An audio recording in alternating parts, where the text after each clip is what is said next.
Welcome, fellow Lions fans. It's leg day on this medical edition of the Detroit Lions podcast. I'm Dr. Jimmy Liao, University of Michigan Medical School grad, board certified in family medicine. This offseason, some of our favorite Lions had leg surgery, including Taylor Decker, Kirby Joseph, and maybe Brian Branch. Also, I'll discuss one of our newest Lions, Christian Mahogany, who is rumored to have a leg length discrepancy.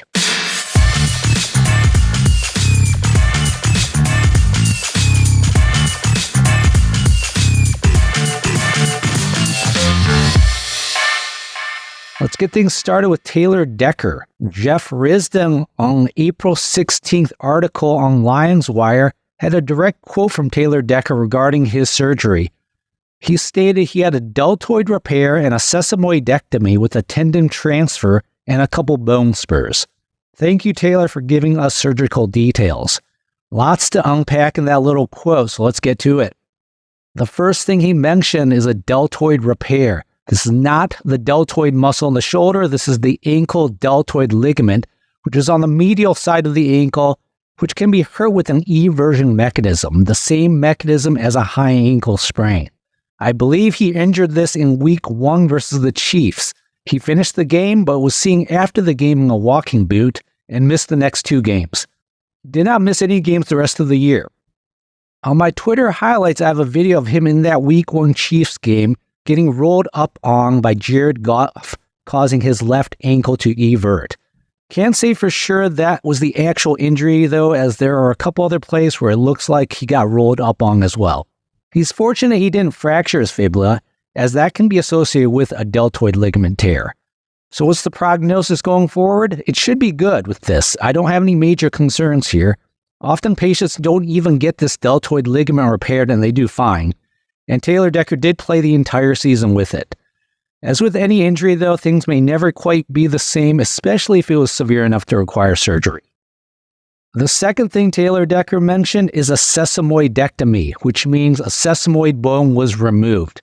So what's a sesamoid? It's a bone that's in the middle of a tendon. There are many throughout the body, with the most famous being the patella. Sesamoids are important because they increase the power of the tendon as it crosses a joint, like with a pulley or a lever mechanism. The sesamoid of concern with Taylor Decker is the sesamoid of the hallux. Hallux meaning big toe. There are 2 small sesamoid bones at the base of the big toe on the bottom or the sole side of the foot. The medial sesamoid is called the tibial sesamoid. The lateral is called the fibular. It's the tibial medial sesamoid that's more commonly injured. These little sesamoids are very important to athletes because they help provide big toe strength and power, which, as we know, is crucial to pretty much everything you do as an athlete. So how are these sesamoids injured? Hyperextension and aggravation of the big toe joint, the same mechanism as a turf toe. Thus, it's often a subcategory of a turf toe injury. Fractures of the sesamoid are possible as well, and Decker did indeed have a sesamoid fracture. So let's get into the sesamoid treatment and management here. Now, most of the following info is going to be directly from the horse's mouth, with the horse here being Dr. Robert Anderson, who gave a lecture about sesamoidectomy last year. Hardcore NFL fans probably recognize his name, as NFL players from all over the country will travel to see him for foot issues.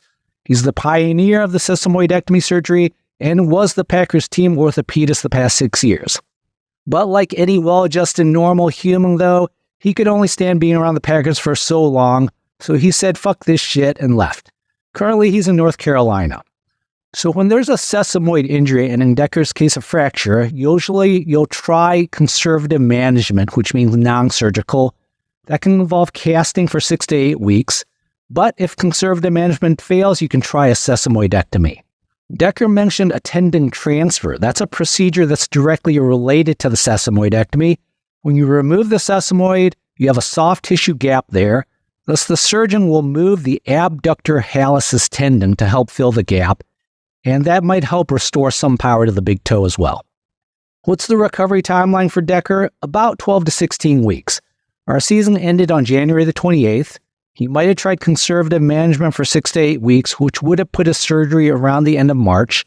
So 12 to 16 weeks from that would be July or early August. There's a good chance he will be ready for training camp. What's the long-term prognosis for Decker regarding the sesamoidectomy and tendon transfer? Well, taking out one of the two hallux sesamoids is not a big deal, as the big toe has still very good strength and ability with just one sesamoid. However, you're in a more perilous position, because if the other sesamoid gets injured, you have a major problem, as taking out both sesamoids significantly affects big toe strength and power. It's similar to human kidneys. You start out with two of them. If you lose one of them, you can live perfectly fine, but it becomes more tenuous, and you lose a lot of margin of safety because you can't live well with no functioning kidneys. It's also like if we lost one of Jahmyr Gibbs or David Montgomery. Our running game would still be fine, but if we lost both of them, we'd be in some trouble. Similarly, you can't play well in the NFL with no sesamoids of the hallux. Now, speaking of chronic toe issues, another guy on our O-line, Frank Ragnow, may have similar issues as Decker. We don't know the details of Ragnow's toe issue, but he has described it as non-surgical at this point. And the possibility here is that he already had one sesamoid removed and is still having discomfort with the remaining sesamoid. As we learned, you don't want to take out that second sesamoid, so that's where it might become a non-surgical issue. Thus, it turns into just a pain management, inflammation management issue, which is why we see him take off at least a day every week during the season. Now, an important note about the prognosis for Decker and Ragnow is that injuries in the big toe are often not clear-cut. It's not a black and white issue like, say, with an ACL. The big toe is a small area of the body, and it's an incredibly complex area, so pain in that area can be caused by any number of things. For the doctor, there's going to be some guesswork when doing a surgical procedure, and there's a chance that the root cause of the problem is not fixed and may not even be fixable. This is similar to the general core muscle injury I discussed in my previous podcast regarding Ennis Rakestraw. Core muscle injuries can be a transversalis fascia injury, aponeurotic plate injury, or any number of the muscles or tendons or ligaments getting torn that enter that area.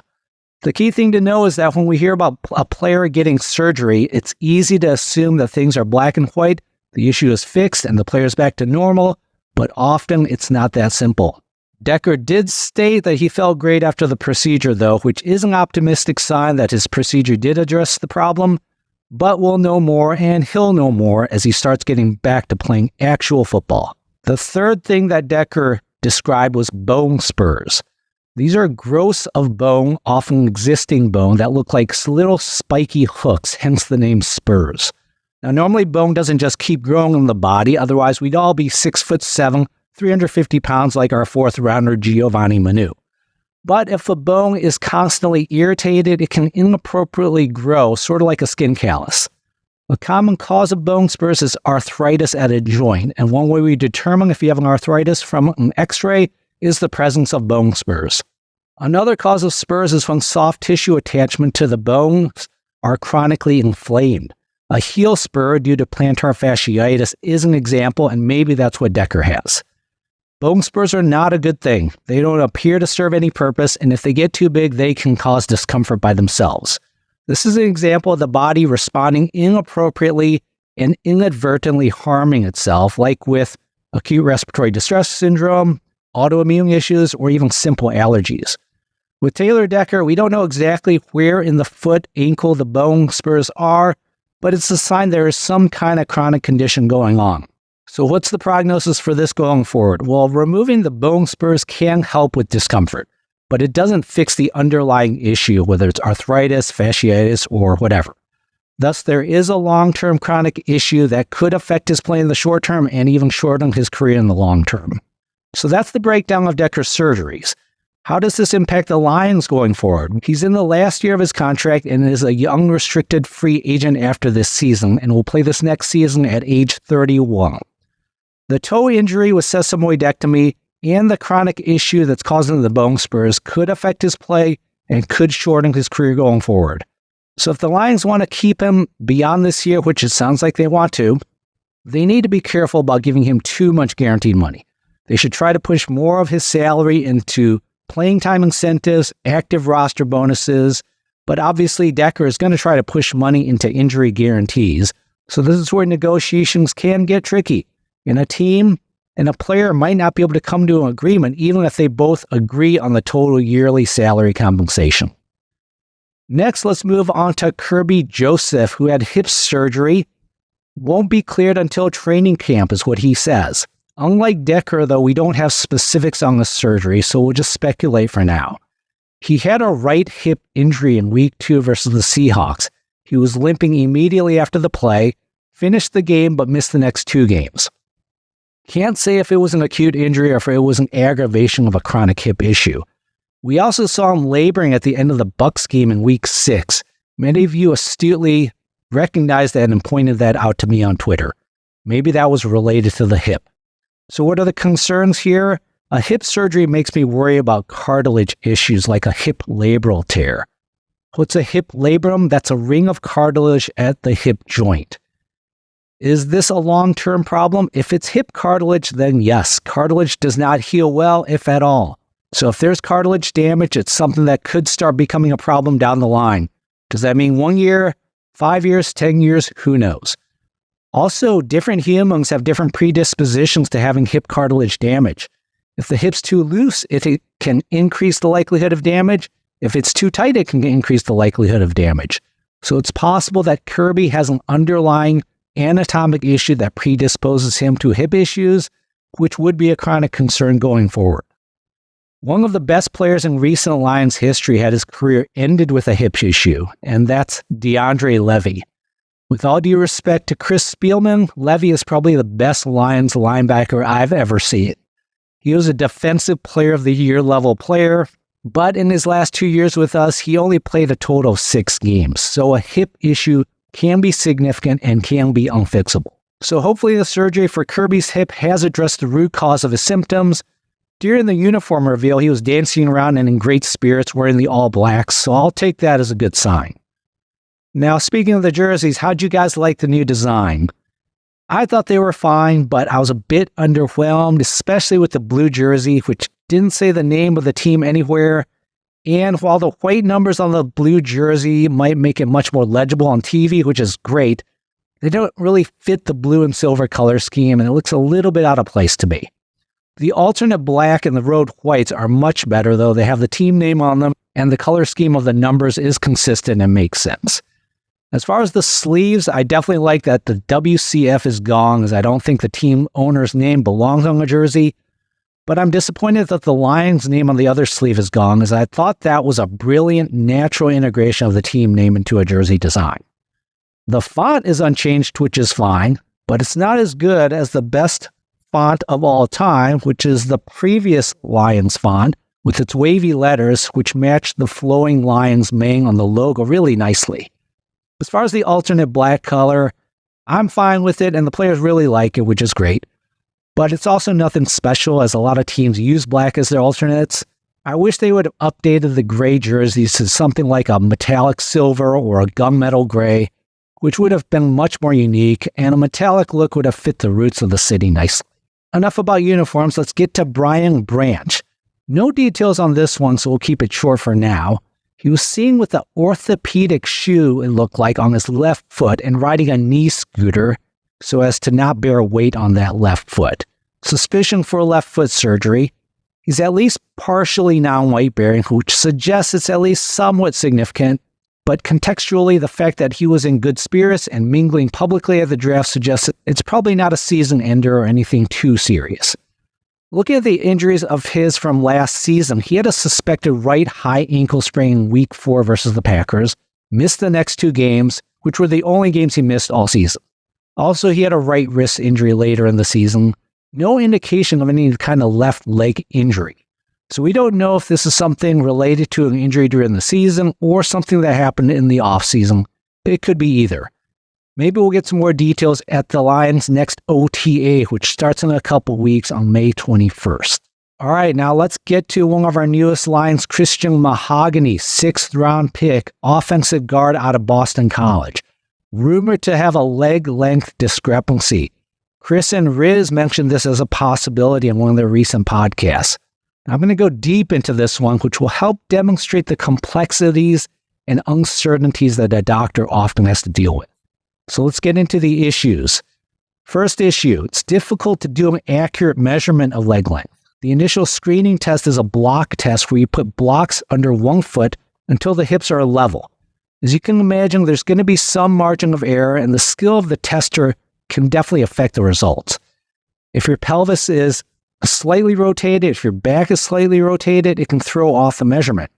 You can do imaging like a CT or X-ray, which might be more accurate, but even that is going to have some margin of error. We really don't know what the margin of error is. Some reports have the margin of error being around 1 centimeter, which is a lot, considering that an abnormal leg length discrepancy might be only 2 or 3 centimeters. Second issue, the leg length discrepancy isn't just a bone issue, but it can be affected by muscles. Thus, it's not constant and can change over time.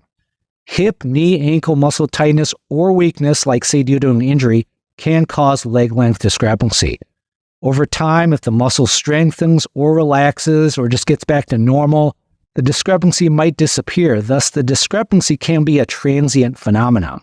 For example, leg length discrepancy is a common side effect of patients who have had a total hip replacement. Often it's because the muscles on that side are weak after surgery. So the treatment is to give it 6 months to see if it resolves spontaneously, because it often does. So a one-time measurement of leg length discrepancy can be misleading. Sort of like a one-time measurement of blood pressure or glucose can mislead you into thinking you have hypertension or diabetes. Or if you're scouting players for the draft, watching just one game tape of a player can fool you into thinking he's much better or much worse than he actually is. With leg length discrepancy, you would want to track it over time, which adds to the complexity of making a diagnosis. Third issue, once you get the measurements, how do you interpret this data? There are studies that suggest up to 70% of humans have a small leg length discrepancy of up to 2 centimeters. So even if you have a discrepancy of 1, 2, or 3 centimeters, that doesn't necessarily mean there's anything wrong with you. Toss in a possible margin of error of 1 centimeter, and it's hard to know what to do with this information. Like many parts of the human body and mind, there's no defined line between normal and abnormal. Some suggest a leg length discrepancy of greater than 2 centimeters should be considered possibly abnormal, but it's all gradients, like the body measurements at the combine. Are an offensive lineman's arms normal, or are they too short? What's the difference between a tall quarterback and a short quarterback? There's no defined line, it's all gradient. Like with many other medical issues, abnormal or normal comes down to if it's actually causing significant problems in a patient's life or not. This means it's important whether leg length discrepancy is not statistically significant, but rather clinically significant. What does that mean? As doctors, we get labs and tests all the time. You often get results that are statistically flagged as abnormal. Normal versus abnormal is often just defined statistically or mathematically. You may have wondered, how does a lab define a normal range? Well, they'll test a bunch of normal, healthy people, and will define a normal range as encompassing, say, 95% of those values. Different labs will have differently defined normal ranges. So you can have data that is defined as abnormal statistically, but does not cause any problems for a patient, and thus isn't clinically significant. An important part of what doctors do is to try to determine if an abnormal test or imaging result is clinically significant or not. That leads us to the fourth issue. Now that you've decided there is an abnormal leg length discrepancy and the patient has significant symptoms, well, does that discrepancy actually cause the patient's symptoms? Theoretically, leg length discrepancy could cause ankle, knee, hip, back pain, maybe even headaches or neck pain, maybe arthritis. But does it actually cause it? Correlation does not mean causation. If you have a person with back pain, knee pain, or arthritis, is that related to leg length discrepancy, or is that just one of the high percentage of humans who's going to have back pain, knee pain, or arthritis? In football, the percentage of players with joint pain and back pain is going to be around 100%. So it's going to be hard to pin it on leg length discrepancy. Next, the fifth problem we have is, do you actually want to treat it? Are you going to treat something that might not even be the actual cause of any problems? This is an example of the art of medicine. You have to weigh the severity of symptoms with the treatment risks and side effects and even the time, money cost of doing the treatment. Adding shoe lifts to correct the leg length discrepancy is a pretty conservative, easy treatment, but there's always a chance adding a shoe lift by itself could cause problems. Mahogany has lived his whole life with this body. He's played well enough to become a 6th-round NFL draft pick and may have naturally compensated and adapted to it. So wearing asymmetric shoes at this point possibly could cause an injury in a body that's not used to it. And for all we know, a leg length discrepancy is actually a benefit at the offensive guard position, where you play with an asymmetric stance with one leg always behind the other. Maybe someday in the future, football teams purposely find guys with leg length discrepancies to play the offensive guard or offensive tackle position. Maybe Brad Holmes is just an evil football genius and just ahead of his time. The sixth issue we have is, let's say you do decide you want to treat it. How do you measure success or failure of the treatment? If Mahogany feels better in a month, was it the shoe lifts or was it the placebo effect, which in many studies have shown up to a 70% success rate with pain symptoms? Pain waxes and wanes over time, so maybe the pain was just destined to get better on its own without treatment. If his symptoms got worse, or he has a severe but a common injury like an ACL or Achilles, was it because of the shoe lift, or was it because he's just an NFL player and injuries happen? Is he going to blame the medical team for recommending a shoe lift if he tears an Achilles with it? Now, the more aggressive treatment for a leg length discrepancy involves surgical breaking of the bone. With all the issues we discussed involving just a conservative treatment like a shoe lift, you can see why a much more aggressive treatment would be really difficult to recommend. Maybe Mahogany has already been treated for this and has been wearing a shoe lift his whole career. The bottom line with Christian Mahogany is there's no good data because of the above issues. Doing a quality, credible research study is very, very difficult. So unless Christian Mahogany is having severe symptoms, probably do nothing. All right, that's it for this episode. I hope you guys enjoyed leg day and aren't too sore from it tomorrow. Thanks for watching on YouTube. Thanks for listening on podcast. Talk to you next time.